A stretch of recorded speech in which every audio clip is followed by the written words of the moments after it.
আপনাদের সকলকে we are confused এর ফার্স্ট এপিসোডে স্বাগতম।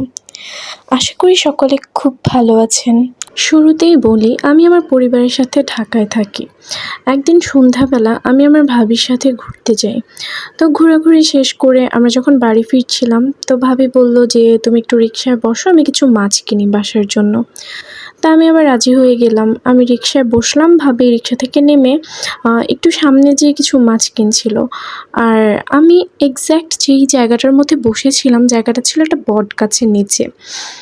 তো আমি বসে থাকার ১-২ মিনিট পর আমার মনে হলো আমার আশপাশ থেকে কিছু একটা ময়লা, পচা, বিচ্ছিরি স্মেল আসছে। তো আমি জিনিসটাকে অ্যাভয়েড করলাম যে যেহেতু সামনে মাছ বিক্রি করছে, এরকম স্মেল আসাটা অস্বাভাবিক কিছু না। তো কিছুক্ষণ বসার পর আমার ভাবি মাছ কিনে আসলো।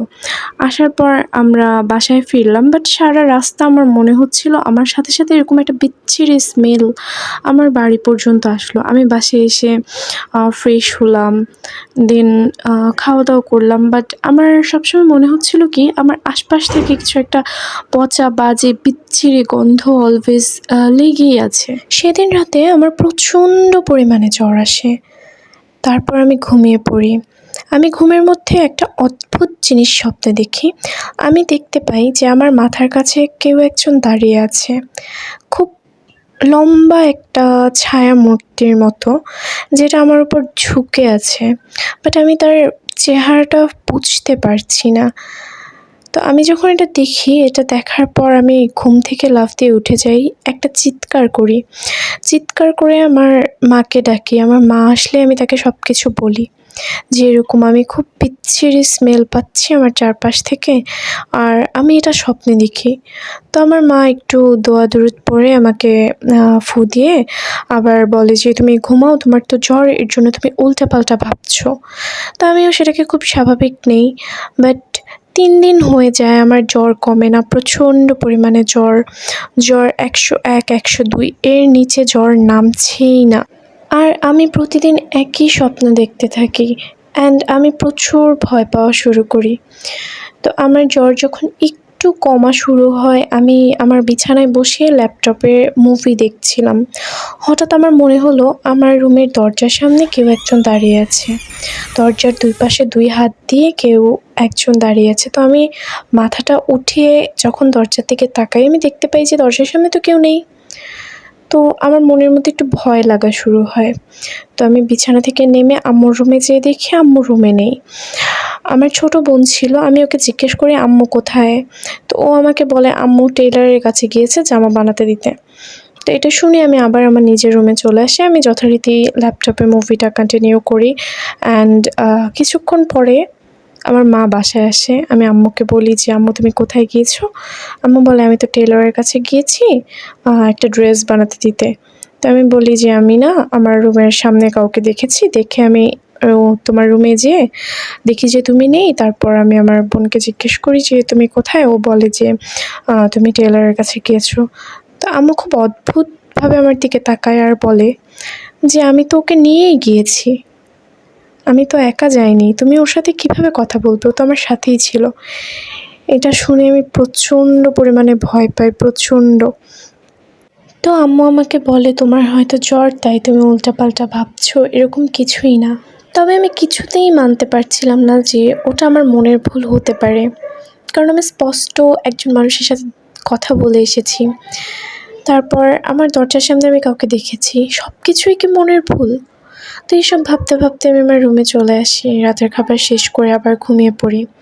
তো সকালবেলা আমার ভাবি আমার সাথে দেখা করতে আসে। দেখা করে এসে আমাকে জিজ্ঞেস করে যে কীভাবে আসলো জ্বর? তো আমি ভাবিকে বললাম যে ওইদিন যখন আমরা বাসায় আসি তখন হচ্ছে এরকম একটা স্মেল পাই, যেই স্মেলটা আমার সাথে, সাথে এসেছিল। তো সব কিছু বলার পর ভাবি বলল যে আম্মুকে মা ওকে একটা ভালো হুজুর দিয়ে ঝাড়ানো উচিত। তা আম্মু বলল যে না, এগুলা ওর মনের ভুল, এরকম কিছুই না। আমার মা আবার এসব জিনিসে খুব কম বিশ্বাস করে। বিশ্বাস করে না বললেই চলে। তবে আমি সবসময় আমার আশেপাশ থেকে ওই স্মেলটা পেতাম। খুব বাজে, পচা, ময়লার গন্ধ, আষ্টে মাছের গন্ধ। এই ধরনের গন্ধ আমি সবসময়ই পেতাম। তবে যখন আজান দিত তখন আমার মানে আশেপাশে থেকে স্মেলটা না অটোমেটিক চলে যেত। আজান দেওয়ার ৫ মিনিট আগ থেকে শুরু করে আজান দেওয়ার ১০-১৫ মিনিট পর পর্যন্ত আমার আশেপাশ থেকে স্মেলটা চলে যেত। তারপর আবার স্মেলটা চলে আসতো। তো এটা না আমার রেগুলার অভ্যাস হয়ে যায়। আমি আর এটাতে ভয় পেতাম না। আর স্বপ্ন তো আছেই। প্রতিদিন রাতে ঘুমালে একই স্বপ্ন আসতো। তো এইগুলো আস্তে আস্তে আমার অভ্যাসে পরিণত হয়। তো আমি যথারীতি স্কুলে যাওয়া শুরু করি। স্কুলে গেলেও আমার মনে হতো আমার আশেপাশ থেকে খুব বাজে বিচ্ছিরি স্মেল আসছে। আমি যেখানেই যাই আমার মনে হয় যে আমার আশপাশ থেকে খুব পচা স্মেল। আমার আশেপাশে হয়তো কেউ আছে এরকম কারো একজনের এক্সিস্টেন্স অলওয়েজ ফিল হতো। এমন করতে করতে প্রায় ১ মাস কেটে যায়। একদিন সন্ধ্যার পর ৯টা কি ১০টার দিকে আমি আমার ড্রেসিং টেবিলের সামনে দাঁড়িয়ে আমার চুল আঁচড়াচ্ছিলাম। আমি একটু আমার রুমের বর্ণনাটা দিই। আমার বিছানার পাশে আমার ড্রেসিং টেবিলের পাশে জানালা আর বারান্দার দরজা। জানালার একটু পাশেই হচ্ছে বারান্দার দরজা। আমার ড্রেসিং টেবিলের পাশে যে জানালাটার মধ্যে হচ্ছে থাই গ্লাস। তো আমি জানালাটা খুলে আমার চুল আঁচড়াচ্ছি।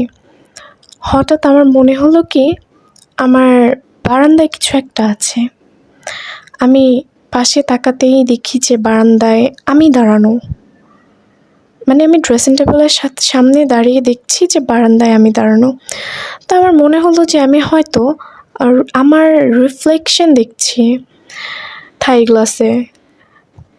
আমি আবার চুল আঁচড়াই। আমি এই জিনিসটাকে এতটা পাত্তা দিই না, কারণ আমার মনে হচ্ছে থাই গ্লাসের মিররে আমি আমাকে দেখছি। তো আমার না হঠাৎ করে মাথায় আসলো যে না, আমি তো যখন এখানে দাঁড়াই আমি থাই গ্লাসটা খুলে দিয়ে দাঁড়িয়েছি যেন বাহির থেকে বাতাস আসে। আমি আবার ঘুরে তাকাই। আমি দেখতে পাই যে আমি দাঁড়ানো আমার ব্যালকনিতে। তো এটা দেখে আমি প্রচণ্ড পরিমাণে ভয় পাই।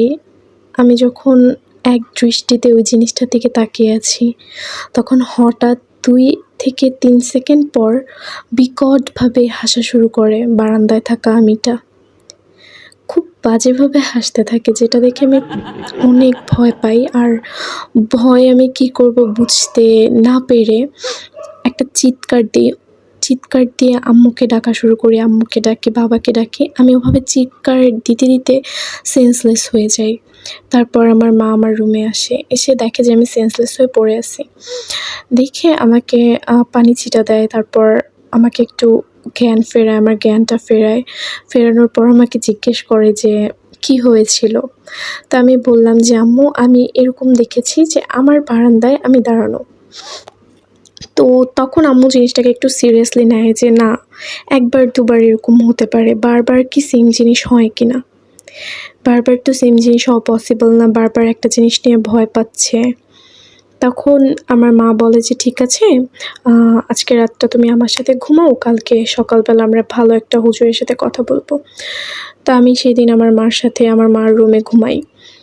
তো আমি যখন ঘুমাই আমার মনে হচ্ছিল কি আমার পায়ের কাছে কেউ দাঁড়িয়ে আছে। আমি যতবার চোখ বন্ধ করছিলাম আমার মনে হচ্ছিল আমার পায়ের কাছে কেউ দাঁড়িয়ে আছে। একটা কালো অবয়ব, যার মুখটা আমি কখনোই বুঝতে পারিনি। তো আমি এটা দেখে ভয় পেয়ে যাই এবং আমি আমার মার দিকে ঘুরে আমার মাকে ধরে শুই। আমি যখন হালকা হালকা ঘুম চলে আসে তখন আমার মনে হয় কি আমার মাথায় কেউ হাত বোলাচ্ছে, কেউ আমার চুলের ভেতর হাত দিয়ে হাত মাথায় বোলাচ্ছে। তো এটা যখন আমার ফিল হয় আমি হালকাভাবে টার্ন করি, মানে আমি একটু ঘুরি দেখার জন্য জিনিসটা আসলে কি। আমি যখনই ঘুরি সে আমার চুল ধরে প্রচণ্ড জোরে আমাকে একটা টান দেয়, আমি বিছানা থেকে ফ্লোরে পড়ি। আমার মা যখন সাউন্ড পায় যে আমি বিছানা থেকে ফ্লোরে পড়ে গিয়েছি আমি চিৎকার করি। আমার মা সাথে সাথে লাফ দিয়ে উঠে আমাকে ধরে, আমার বাবাকে ডাকে, ভাইয়াদেরকে ডাকে, মানে সবাইকে ডাকে। সবাই আসে। আসার পর দেখে যে আমি অনেক ব্যথা পাই, আমার ডান হাত ভেঙে যায়। তখন প্রায় রাত ২টো বাজে। আমাকে আম্মু উঠিয়ে দোয়া দুরুদ পড়ে ফু দিয়ে দেয়। তারপর হচ্ছে আমাকে নিয়ে পঙ্গু হসপিটালে যাওয়া হয় আমার হাত ব্যান্ডেজ করা হয়, কারণ অনেক বেশি ব্যথা পাই। এরপর পরের দিন সকালে হচ্ছে আম্মুর এক পরিচিত হুজুর ছিল, আম্মুর রিলেটিভ। আম্মু তাকে কল করে যে আমার মেয়ের সাথে এইসব ঘটনা ঘটছে, আপনি একটু আসেন আমাদের বাসায়। তো উনি আমাদের বাসায় আসে। এসে উনি আমাদের বাড়ির গেট দিয়ে যখন ঢুকে তখনই বলে যে এখানে খারাপ কিছু আছে, আমি ভিতরে ঢুকবো না। তো উনি আর আমাদের ঘরে না এসে, মানে আমার ফ্ল্যাটে না এসে আমার ভাইয়ার ফ্ল্যাটে যায়। ভাইয়ার ফ্ল্যাটে যেয়ে ওখানে বসে। ওখানে বসে দেন আম্মুকে বলে যে আমাকে ওনার কাছে নিয়ে যেতে। তো আম্মু আমাকে ওনার কাছে নিয়ে যায়। উনি দেখে যে আমার হাত ভাঙা। তারপর উনি আমাকে কিছু প্রশ্ন করে যে কি হয়েছিল, আমি ওনাকে সব কিছু বলি। বলার পর হচ্ছে উনি আমাকে বলে যে তোমাকে এখন রুকাইয়া করতে হবে। তারপর উনি চলে যায়। উনি বলে যে আমি আসবো। উনি বলে যে উনি মঙ্গলবার দিন আসবে। উনি আসার আগ পর্যন্ত আমাকে একটা তাবিজ দিয়ে যায় আর পানি পড়া দিয়ে যায়। বলে যে এই তাবিজটা হাত থেকে যেন কখনো না খুলি, আর এই পানি পড়াটা প্রত্যেকদিন আমি ঘুমানোর আগে যেন আমার পুরা রুমের মধ্যে ছিটাই, তারপর ঘুমাই। তো ওনার কথা শুনে আমি সেটা করি। উনি রবিবার দিন আসে। তো রবিবার দিন উনি সব কিছু দিয়ে চলে যায়। আর এরপর উনি মঙ্গলবার আসে। এরপর মঙ্গলবার দিন এসে উনি বলে যে আমার সাথে খুব খারাপ একটা জিন চলে আসে। আমি যখন বটগাছের নিচে রিকশায় বসেছিলাম তখন আমার চুলগুলোই ছাড়া ছিল। অ্যান্ড ওই গাছে এই জিনটা ছিল যে আমার চুলগুলি দেখে খুব আকৃষ্ট হয়, এর জন্য সে আমার সাথে চলে আসে। আর এতদিন পর্যন্ত সে আমাকে কোনো ক্ষতি করেনি বা আমাকে কোনো হার্ম করার ট্রাই করেনি, কারণ এতদিন পর্যন্ত আমাদের বাসার কেউ তার এক্সিস্টেন্সটাকে ট্রাস্ট করছিল না। বাট যখন দেখলো যে আমি ভয় পাচ্ছি, আমি এরকম অনেক কিছু দেখছি, আর আমার মা ওই দিন রাতে বলেছিল যে ভালো একটা হুজুর দেখাবে, এই কথাটাতেই সে আমাকে হার্ম করে যে হুজুর কেন আনবে, সে আমার সাথে থাকতে চায়। তো তখন হচ্ছে হুজুর আমাকে একটা রুমের মধ্যে বসায় একটা সার্কেলের ভিতরে বসায়, আর 2টা সার্কেল বানায়। একটা সার্কেলে আমাকে বসায় আর একটা সার্কেলের ভিতরে আমার ফ্যামিলির সবাইকে থাকতে বলে যে যাই হয়ে যাক এই সার্কেলের ভিতর থেকে বের হওয়া যাবে না। তারপর হুজুর কিছু রুকাইয়া করে। দেন আমার আশেপাশ থেকে আর ওই রুমটা থেকে খুব বাজে বিচ্ছিরি পচা স্মেল আসছিল। সেই স্মেলটায় পুরা ঘর ভরে যায়। তখন হুজুর অনেক দোয়া দরুদ পড়তে থাকে আর আমি খুব অদ্ভুত আচরণ করা শুরু করি।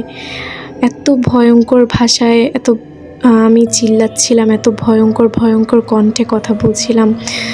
আমার মা, আমার ফ্যামিলির মানুষজন, আমার বাবা, ভাইয়ারা খুব ভয় পেয়ে যায়, খুব বেশি ভয় পায় তারা। তারপর একটা সময় আমি সেন্সলেস হয়ে পড়ি। তারপরের ঘটনা আমার মায়ের কাছ থেকে শোনা। আমি যখন সেন্সলেস হয়ে পড়ি তখন হুজুর বলে যে আমার মা যেন ওই বৃত্তটার ভিতরে এসে আমাকে শক্ত করে জড়ায় ধরে রাখে, যত কিছুই হয়ে যাক আমাকে যেন না ছাড়ে। আমার মা সেটাই করে, আমার বৃত্তের ভিতরে এসে আমাকে শক্ত করে জড়ায় ধরে, আর হুজুর ওই পাশ থেকে দোয়া পড়ছিল। এরকমভাবে একটা সময়ে আমার সাথে থাকা জিনটা হুজুরকে জানায় যে যদি তাকে একটা খাসি আর হচ্ছে 2টো লাল রঙের মোরগ দেওয়া হয় তাহলে সে চলে যাবে। প্রথমে সে পুরাই অস্বীকার করছিল যে সে যাবেই না, সে সবসময় আমার সাথে থাকবে। তবে একসময় হুজুরের খুব জোরাজুরিতে সে স্বীকার করে যে হ্যাঁ, সে যাবে যদি তাকে একটা খাসি আর একটা মোরগ দেওয়া হয়। তো আমার বাসার মানুষজন সেটাই করে, একটা খাসি একটা মোরগ কেনে এবং সে যেই জায়গা বলে ওই বটগাছটার নিচে রেখে আসতে বলে। তো আমার ভাইয়া আর বাবা যে ওই বটগাছটার নিচে খাসিটাকে আর মোরগটাকে রেখে চলে আসে। আর পিছন থেকে খুব বিকট সাউন্ড আসছিল। যখন রেখে চলে আসে তখন হুজুর বারবার বলেছিল যত সাউন্ডই হোক না কেন পিছনের দিকে ঘুরে তাকানো যাবে না। তো ভাইয়া আর বাবা আর পিছনের দিকে ঘুরে তাকায়নি, তারা চলে আসে। এরপর আস্তে আস্তে আমি ঠিক হয়ে যাই আর হুজুর আমাকে কিছু দোয়া দরুদ শিখিয়ে দিয়ে যান এবং তাবিজ দিয়ে যান একটা, বলেন যে 40 দিন এটা সাথে রাখতে হবে। এই ছিল আমার ঘটনা। যদি ভালো লাগে লাইক অ্যান্ড ফলো করতে ভুলবেন না। আল্লাহ হাফেজ।